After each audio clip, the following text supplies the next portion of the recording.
Welcome back. Now, in this lecture, we are going to continue our discussion we are having in last lecture on chain dimensions, and then we will move to a new topic on frictional properties of polymer molecules in dilute solutions, which basically talks about mainly the viscosity of polymer solution. Now, in the topics we have completed our discussion on shape and size of polymer chains, and then we also completed deducing an expression for understanding expression for freely rotating chain. Now, what we are going to discuss is how the chain dimension, the chain size, namely the RMS end to end distance and radius of gyration varies when we introduce the restriction on bond rotation, and then we also will understand how the long range steric interactions affect the polymer chain dimension, and then at the end we will start the discussion on frictional properties of polymer molecules in dilute solution. Now, just recap, we had whatever discussion we had in last lecture about the chain dimension, polymer chain dimension. For a linear polymer chain, we discussed that most of the polymer chains are flexible in nature and they form a random coil structure either in solution or in melt, and we used Gaussian distribution function to get or understand the end to end RMS end to end distance for that. Then if the chain or the backbone polymer backbone become stiff, then polymer the coil, the random coil becomes more elongated and it's become worm like, and if the backbone becomes more stiff, then ultimately the chain become like a rod. So, these are the possible shapes a polymer chain can take. In terms of size, we discussed a contour length, which is basically n multiplied by n is the number of bonds and L is the length of each bonds. And then we said that because the random coil is always fluctuating in, because they have several conformation, numerous conformation, the coil shape is always changing. So, actually you have the end to end distance between polymer in a polymer coil is always changing. So, you have to get a time average end to end distance, we introduce the term root mean square end to end distance, which is given by this, and then we also discussed radius of gyration, again time average quantity, which is the root mean square distance of the elements of the different parts of the polymer chain from the center of gravity of the coil. And you also found that there is a relation between the radius of gyration and root mean square end to end distance. So, if you find one, the other one you can get it from this expression. We discussed first the freely rotating chain, how the size, the end to end distance, RMS end to end distance comes about, and we found that that is n to the power half multiplied by L. And then we also discussed the effect of RMS end to end distance, the effect of bond angle restriction on the RMS end to end distance. And then today we will start discussing on these two topic or in these two restrictions. So, this is what we found, that for freely rotated, freely jointed chain there is no restriction, we got RMS end to end distance for free chain F as a subscript is meaning that it is a free rotating chain, it is given by this expression, and when you have bond angle restriction we get this expression. Now, most cases usually the polymer having carbon-carbon backbone. So, it has a theta between 90 to 180, which means cos theta is negative. So, as expected, this will be more than the end to end distance, RMS end to end distance with a restriction from bond angle will be higher than the end to end distance for a freely rotating chain, and same as the radius of gyration.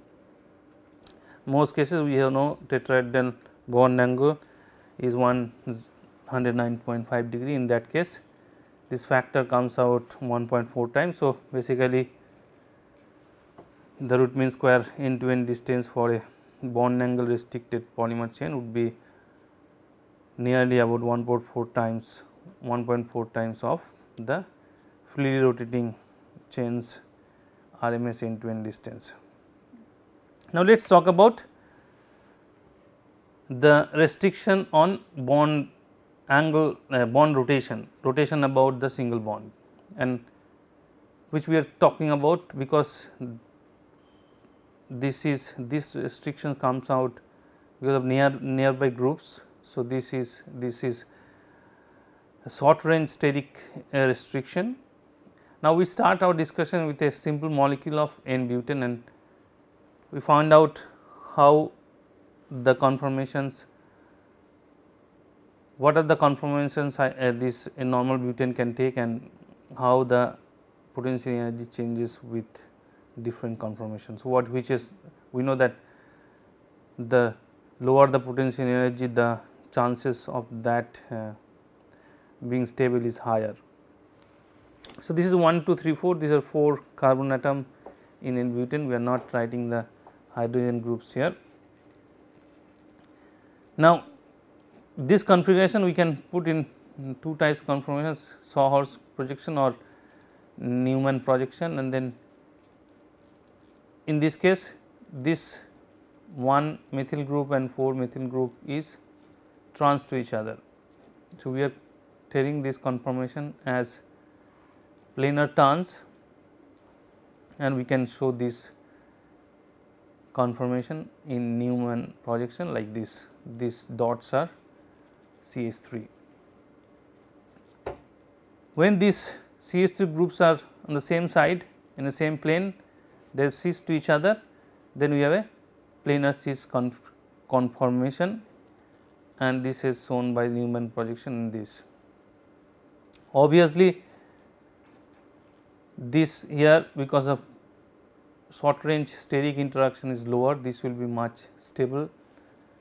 more stable than this cis conformation, where the short range steric interactions are higher between the 2 methyl group. Now, in this case we are defining the dihedral angle is 0. Dihedral angle is the angle between 2 planes. One plane is going through C1, C2 and C3. So, this plane 1, 2, 3, the plane going through these 3 carbon 1, 2, 3, that is one plane, and second plane is between 2, 3 and 4. Now, in this case they basically lie above this line, another one lies below this line. So, we are telling that this is a dihedral angle of 0 degree, and in this case obviously dihedral angle of 180 degree. Now, some books, some texts follow that this is 0 degree. Okay. So, do not confuse, in this course we are telling this is 180 degree and this is 0 degree, because we will use this phi in the expression of RMS end to end distance as well. So, this is phi is equal to 0 and this is phi is equal to 180 degree. So, the end to end distance in this case, distance between 2 ends, 2 carbon atoms present in the ends at 3.9 angstrom, and in this case 2.6 angstrom. And as we have, you can understand that this is a more stable conformation than this. So, obviously, the end to end distance would be more closer to this compared to this. Okay. And if there was no restriction for the free rotation, it would have been somewhere in the middle.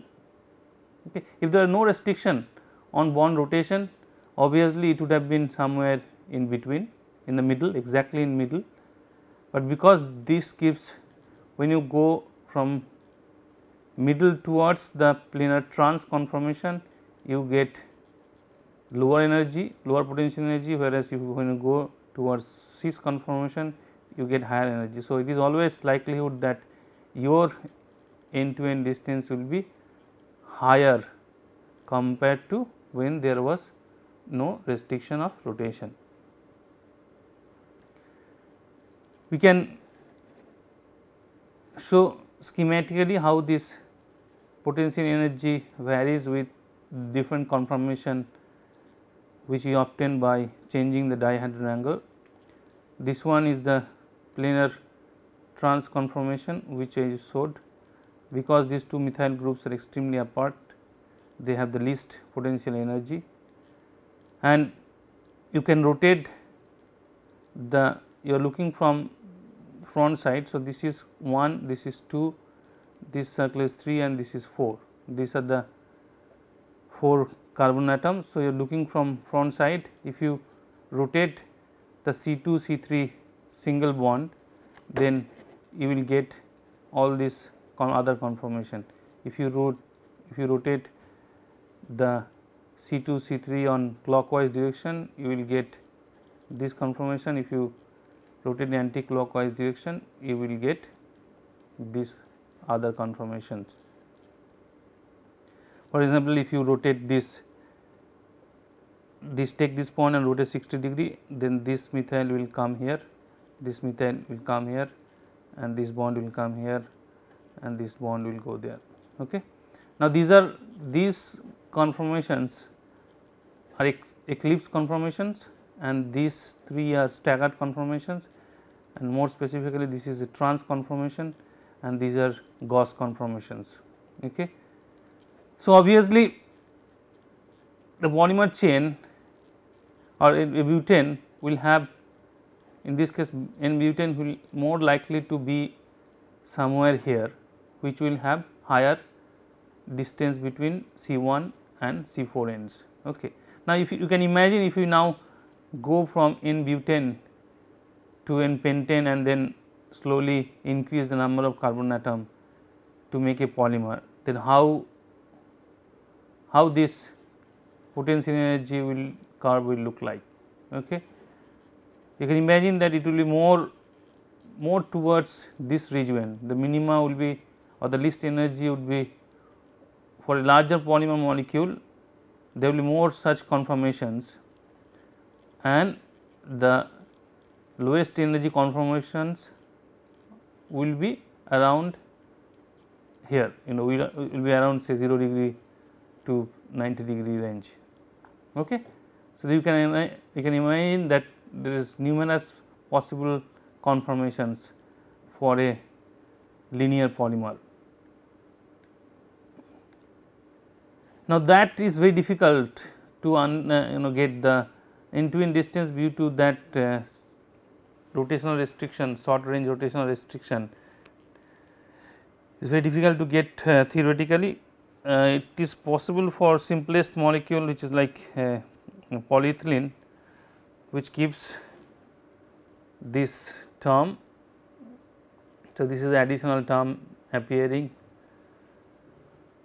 and this O is for the subscript is for that a end to end distance for a chain, RMS end to end distance for a chain which has both bond angle rotation and also short range steric rotational restriction due to short range steric interactions. Okay. Now, as we said, the least energy would preferred around dihedral angle 0 and both the sides. So, in that case you can, this term would be more than 1. So, this term due to bond rotational restriction will be higher than the term which was for the RMS end to end distance, where it has only bond angle restrictions. Okay. So, the molecules, now we just talked about this theoretical number or this theoretical expression for this very simple polyethylene molecules. Now, if you have side groups, obviously this rotational restriction will be higher, because the polymer will be much more stiffer than polyethylene molecules. So, rotational restriction will be higher, and those situations become much more complicated, and those are basically very difficult to get or impossible to get theoretically. So, what is done, instead of getting expression for the contribution due to the rotational restriction for short range steric interaction, we have introduced a new term which is called steric parameter, which take care of the rotational restriction term. So, this was equivalent to this term for simple polyethylene molecule. For a much stiffer molecules like polystyrene, we cannot get such expression. What we are introducing, instead of this term, we are introducing a steric parameter. So, you can guess, obviously you can expect that this term would be higher than this term, because this was for polyethylene molecule and this is for more stiffer chains. So, this term would be higher than this expression, and this term is usually comes around 1.5 to 3.5. So, if you compare this dimension, which is basically we are calling this 0 or 0, this O, meaning that the RMS end to end distance for polymer chains which is both bond angle restriction and also rotational restriction around the single bond due to short range steric interaction, and these terms we are calling as unperturbed dimension. They are 1.4 times and multiplied by this time. So, it will be around 2 to 3 times. This was the expression for the freely rotating chain. This contributes about 1.4 times and this contributes 1.5 to say 2.5 times. So, this comes around 2 to 3 times. So, if there was no restriction in the chain of no restriction of bond angle and bond rotation, then whatever dimension or RMS end to end distance you would have got. In actually, if you consider the bond angle restriction and also the bond rotational restriction, we will be having the RMS end to end distance about 2 to 3 times more than that. Now, the stiffness can be also measured by, if we get this term is basically the ratio of the unperturbed dimension divided by the dimension for a freely rotating chain. So, basically this terms gives you the increase in the end to end distance or increase in the dimension because of the steric restriction, both bond angle and the rotational restrictions, which means this is a parameter which predicts or which gives the idea about the stiffness of the chain. Okay. See, in this called characteristic ratio. Okay. So, the higher this value, you will the polymer chain you will expect would be much more stiffer. Let us compare few numbers for few numbers for this steric factor and characteristic ratio for few polymers at different temperature. Now, obviously, as we discussed, we would expect polyethylene to be much less stiff than a polystyrene molecule. So, these are the steric factor and the characteristic ratio, they are higher than polyethylene. PMMA has less bulky side group. So, it is expected to be lower stiff, having lower stiffness than polystyrene. So, it has these numbers are lower than polystyrene. Now, if you compare different temperature, so you take polystyrene at 25 degree centigrade and polystyrene at 70 degree centigrade.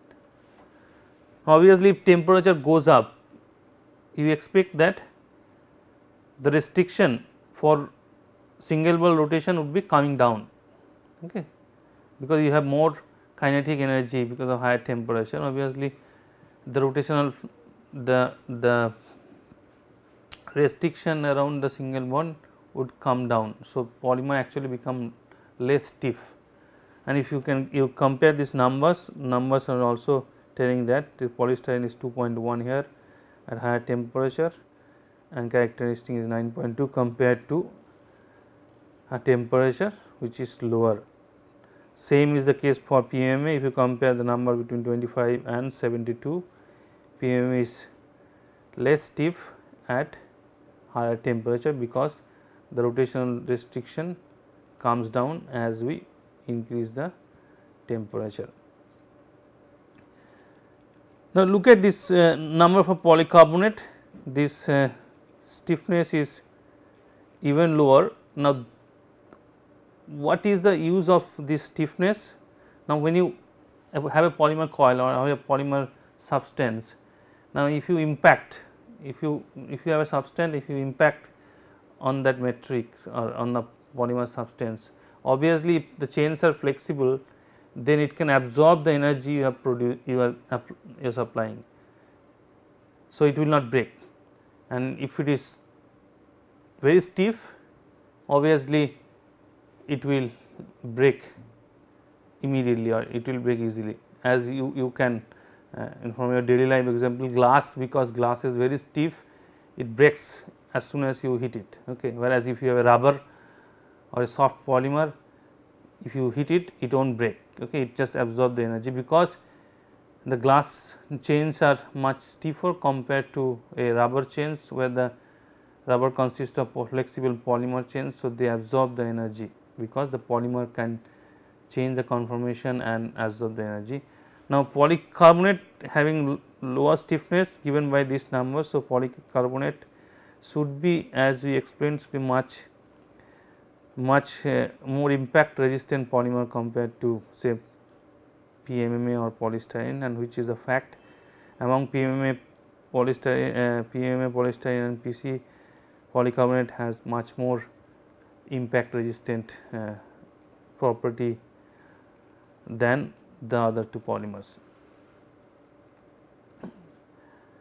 Now, so far we discussed that how we the chain dimension, which is basically we are talking about the radius of gyration or RMS end to end distance varies if we introduce the bond angle restriction and the rotational restriction due to short range interactions. Now, we have to compare, if you compare a polymer chain, how did we derive this Gaussian chain structure? The expression for the Gaussian chain, remember we used one of the chain end in the coordinate xyz coordinate and then went randomly, did a random walk with fixed step length or bond length, and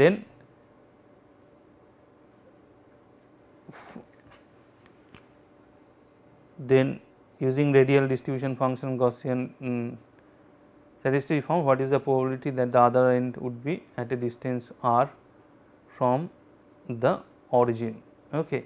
Now, doing that, what we considered that this polymer molecules are volumeless. When I am drawing this, there are several intersections. Okay. If I draw say like these steps vectors like this,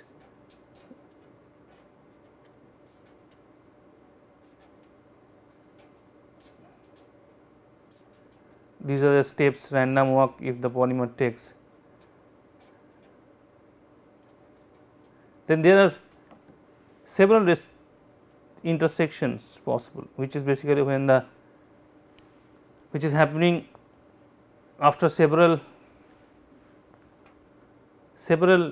steps, which is basically longer. It is not immediately two of the segments or two of the bonds are overlapping with each other, but it can come back because polymer chains are flexible, it can come back and occupy the same space.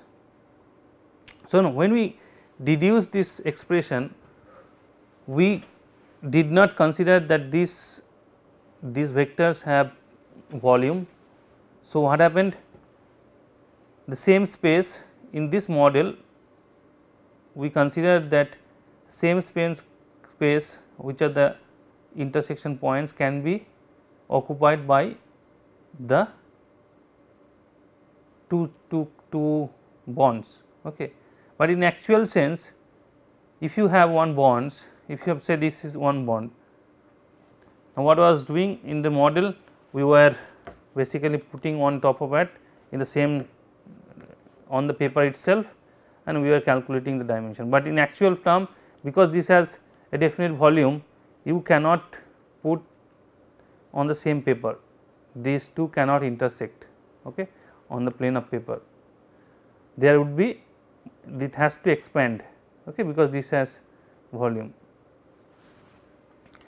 So, in real case, in case of real polymer chain, there are long range interactions. These are long range interactions which cause the chain dimension to be generally higher than the unperturbed dimension.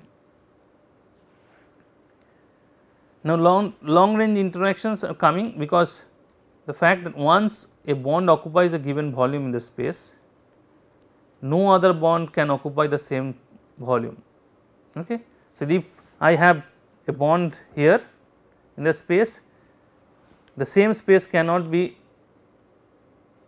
if I have these planes, if you consider it as a bond, then you cannot, like this, let this plane is a bond, you cannot occupy the same space with another bond, okay, because it is occupying some volume in the space. But in the model we did not consider, we considered that this space can be occupied by more than one bonds. Okay. So, once a bond occupies a given volume in the space, no other bond can occupy the same space. Basically, the presence of a polymer chain or polymer segment is excluding any other polymer segments to occupy the same volume. So, the term is used is excluded volume effect. This is called excluded volume effect. Once a space is occupied by a polymer segment, the same space cannot be occupied by another segment. So, that is what we are calling, the other chains are excluded, other portions are excluded from that space, we are calling that as excluded volume effect. So, obviously, now if the model was considering that these two can be overlapped in a line, obviously, if they cannot, the chain has to expand little bit, okay. Or in other words, the conformations which have least number of self intersection will have higher probability than the conformations which has more number of self intersections. Obviously, the volume, the polymer coil will expand due to this excluded volume effect. So, effectively the polymer size or the radius of gyration and the RMS end to end distance will also increase. Okay. So, in real chain, the RMS end to end distance is actually higher than the unperturbed dimension. when we did not consider the excluded volume effect. We put a factor to equate them. Now, this has to be more than 1 and this is called expansion factor. So, if this is 1 then these two are equal, if there are more expansion then this will be higher than 1. Now, as you can think that this volume exclusion would be volume expansion or the volume exclusion would be higher wherever the polymer chain density is much more, because if the polymer chain density is more, then the chances of that two segments or two bonds trying to occupy the same space is high. So, the expansion would be much higher in that compared to a region where the segments or polymer chain density is lower. So, we cannot, that is the reason we cannot equate or put the same expansion factor in case of radius of gyration as well. So, we are putting another expansion factor in case of radius and gyration. For a small expansion, this can be shown theoretically that the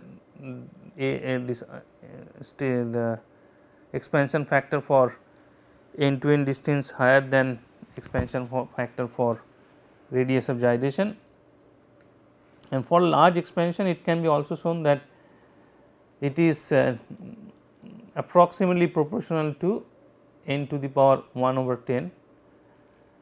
N is the number of bond lengths. So, basically this expansion factor is approximately proportional to the molecular weight to the power 1 by 10, okay, where n is proportional to molecular or molecular proportional to n. So, for large expansion we will use this in future. So, please remember that for large expansion this expansion factor is approximately proportional to the molecular weight to the power 1 over 10. And we knew that this unperturbed dimension was dependent or proportional to n to the power half. So, the real chain, real end to end distance would be proportional to, approximately proportional to this multiplied by this, which gives you n to the power 3 by 5. This is approximately proportional to n to the power 3 by 5, the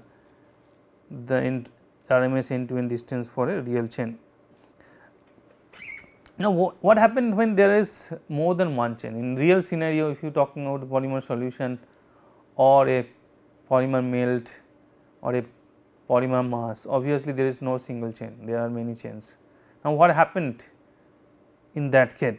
So, if there are more than one chains, there are more than one chains in real environment, what will happen? Now, obviously, if you consider that this is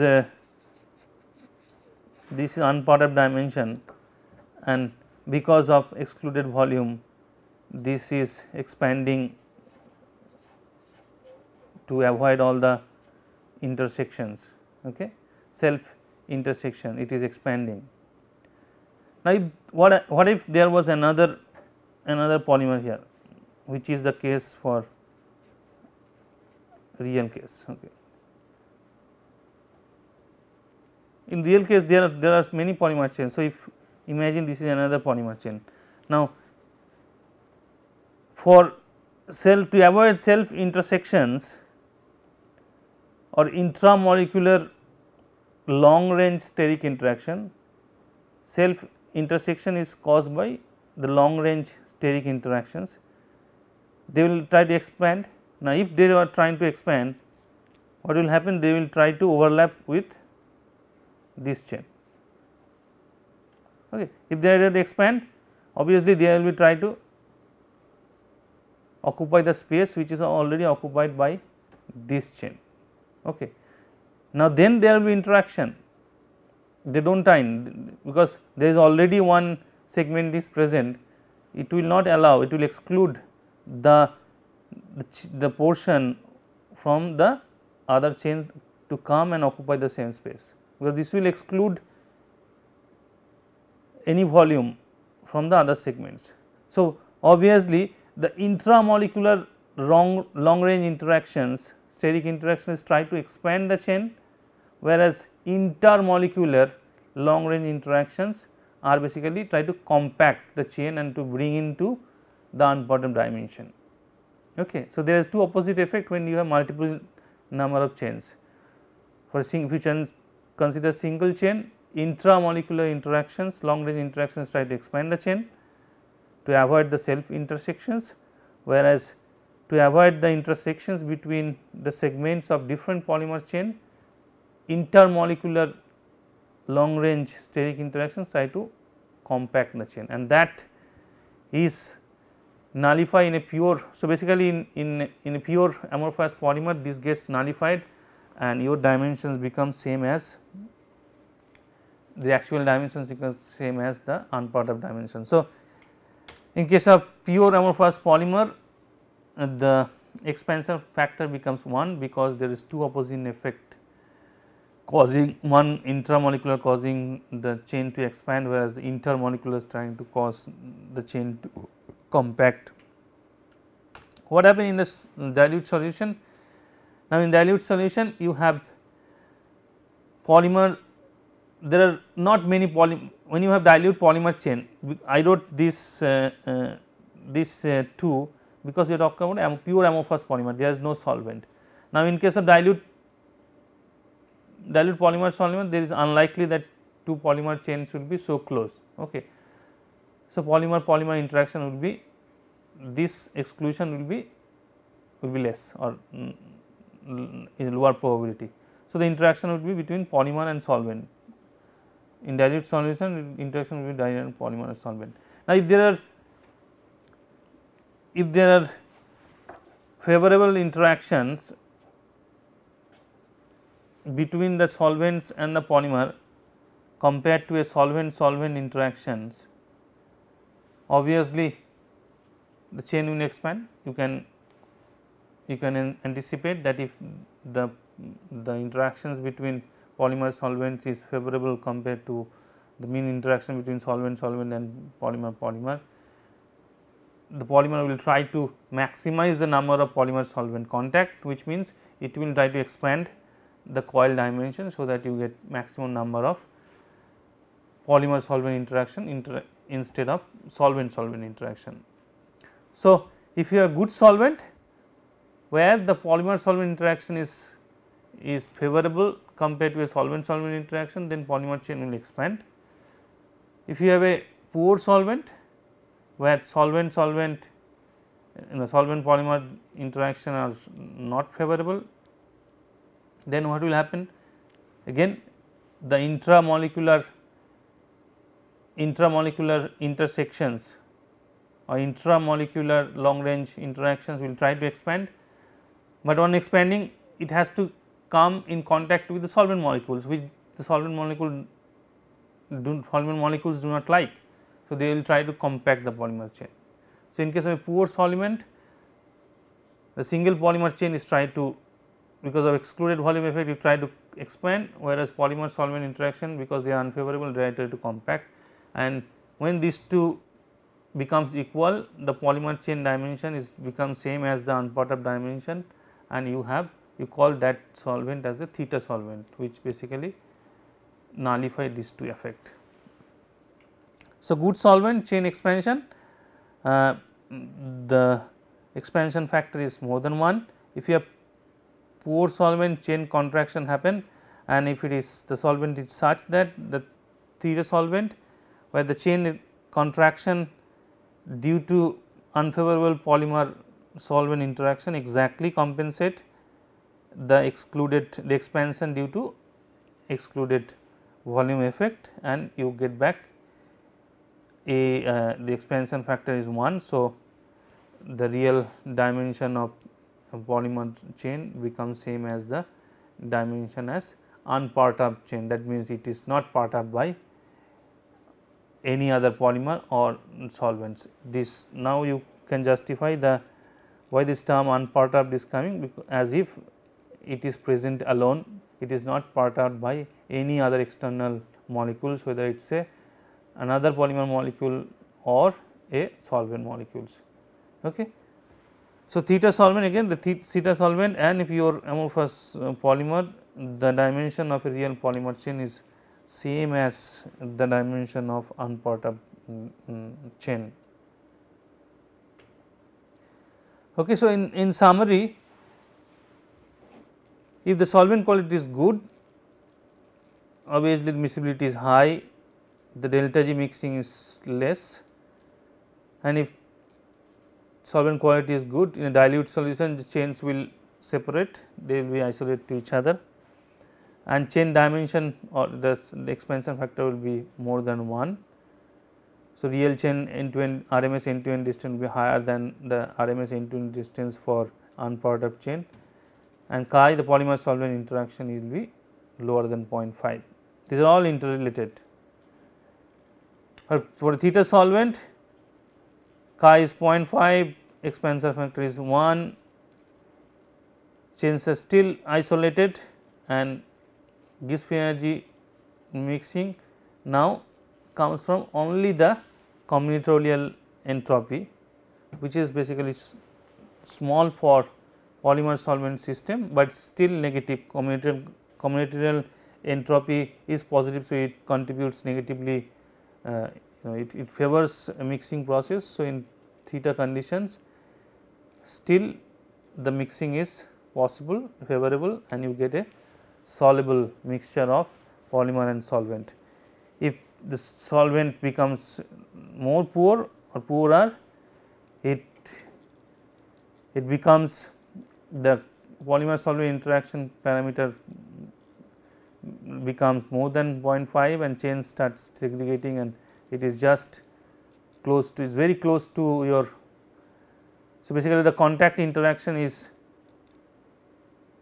positive, which is nullifying the entropy, favorable entropic contributions towards Gibbs free energy, the favorable combinatorial entropy towards Gibbs free energy. So, if they nullifies, the polymer start precipitating, and in case of non-solvent, when polymer segregates, Gibbs free energy mixing is positive, the polymer is insoluble, and chi, the polymer solvent interaction parameter, is higher than 5. Now, what about this? In a non-solvent, what about this? The polymer solvent interaction parameter becomes 0.5, but expansion factor, you can now imagine or you can think, cannot be lower less than 1, okay, because it is the unperturbed dimension. If you are talking having a single chain, the unperturbed dimension is because of the bond angle restriction and the bond rotational restriction. Now, you cannot have a more compact chain than that. For a linear chain, you cannot have a situation where it is more compact than, because this is inbuilt to the polymer chain, you cannot compact, then your bond angle has to be lower and your rotational restriction has to be lower. So, you cannot bring down the expansion factor. So, it starts precipitating with a expansion factor of close to 1.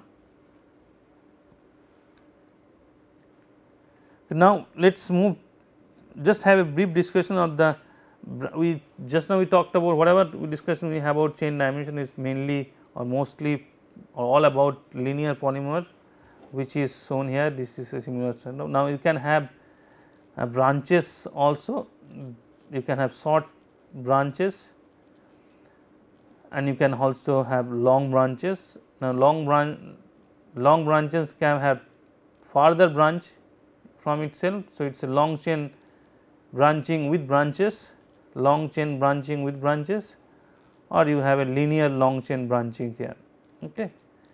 Or you can have a network. Now, network have cross links point, loose ends, entangled. This is entangled is basically entangled between two chains, is physical entanglement. There is no chemical cross linking here, it is basically one chain is entangled with another. When you call long chain long or short, how we distinguish between whether the branch is long or short? If the branch length of the branch is more than the entanglement chain length of the entanglement molecular weight or entanglement chain length, then what is entanglement chain length is the length between two entangled portions.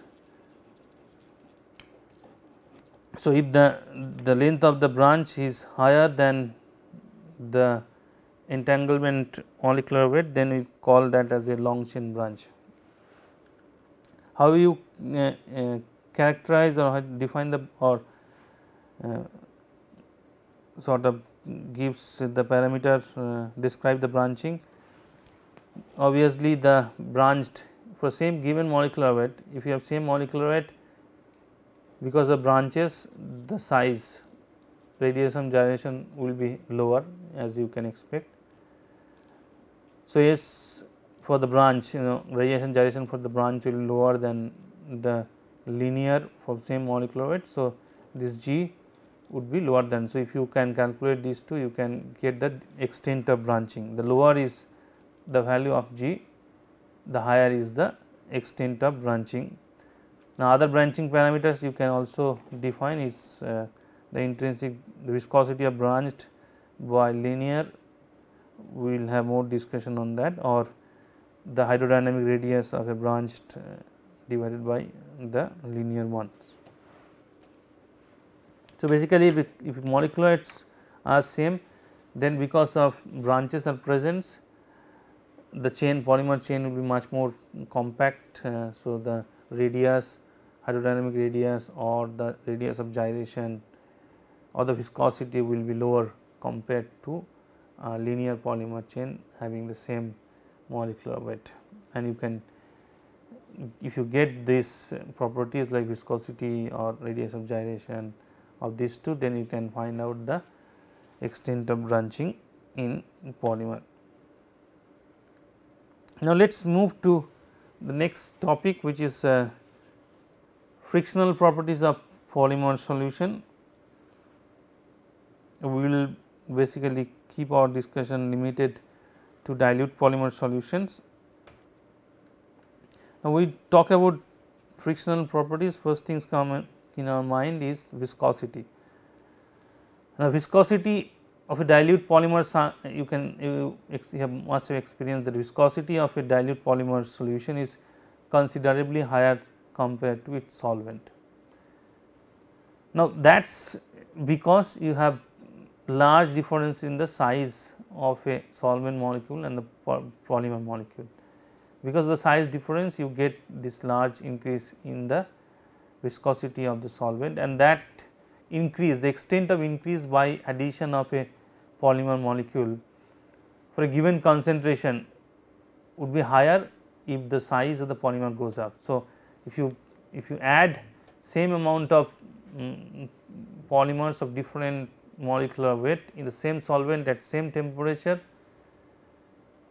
then the polymer which have the higher molecular weight or higher size, it will have the solution will have higher viscosity.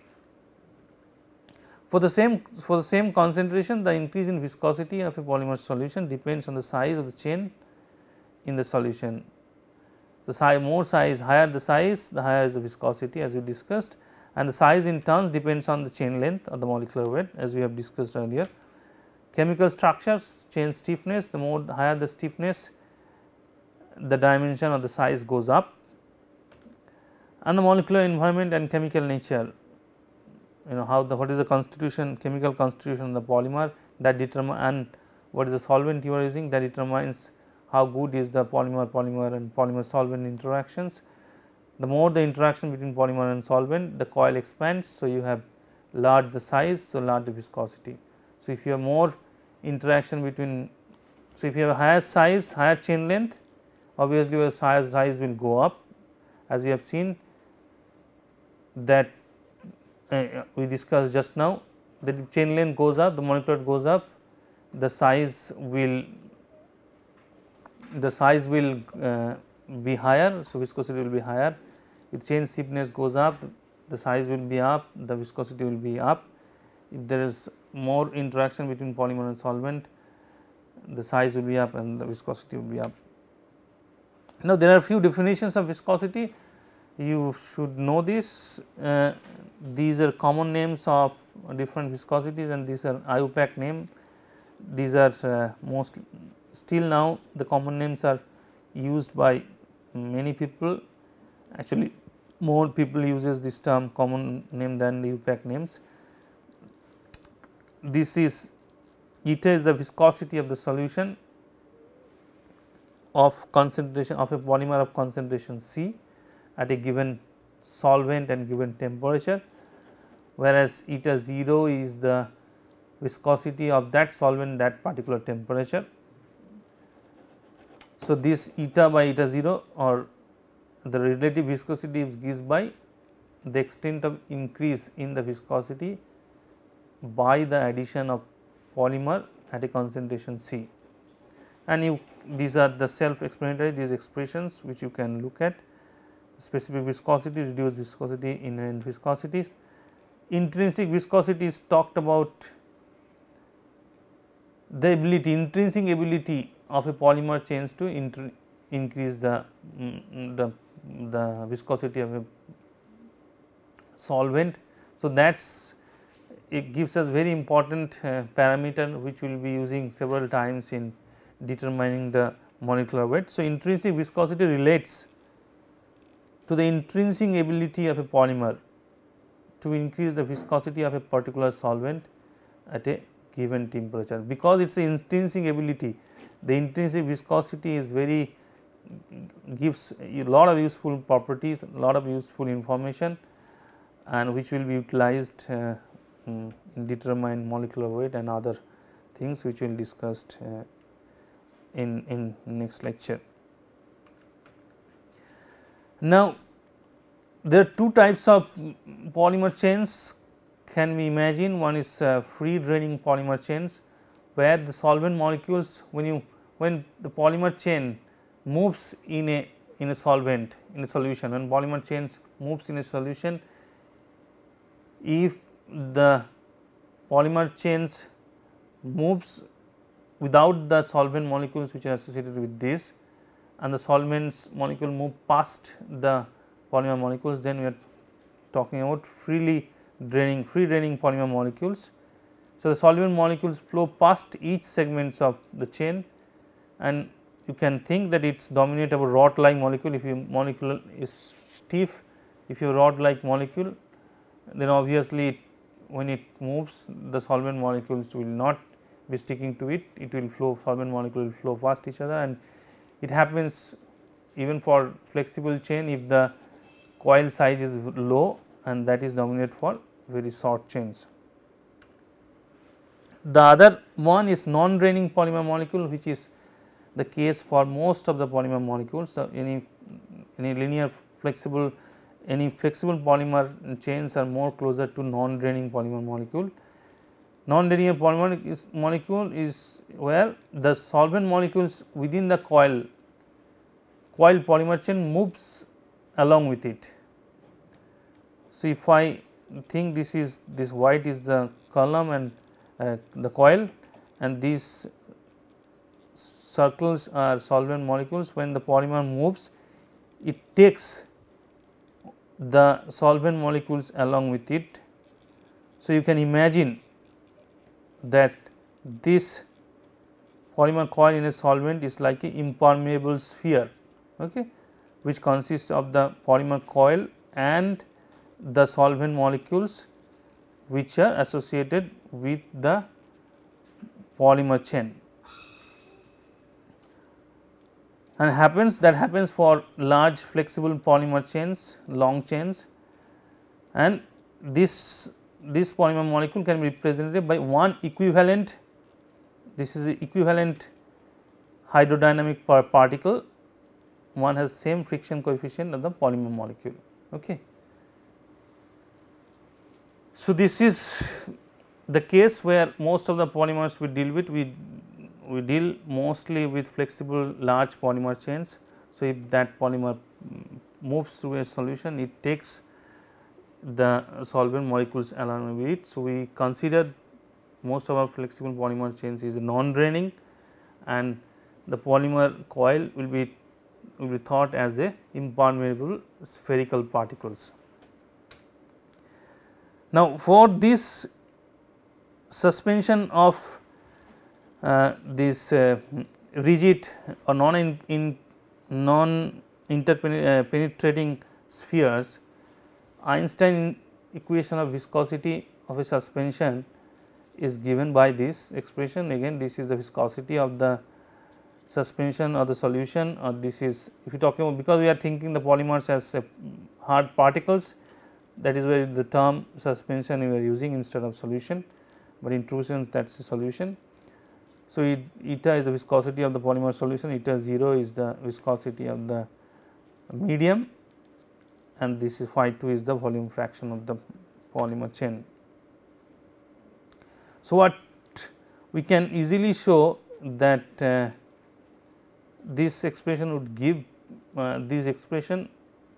Now, what we will do now, we will stop here for this class, and we will in the next lecture we will continue our discussion from here and deduce the expression for intrinsic viscosity of flexible polymer chains in a dilute solution.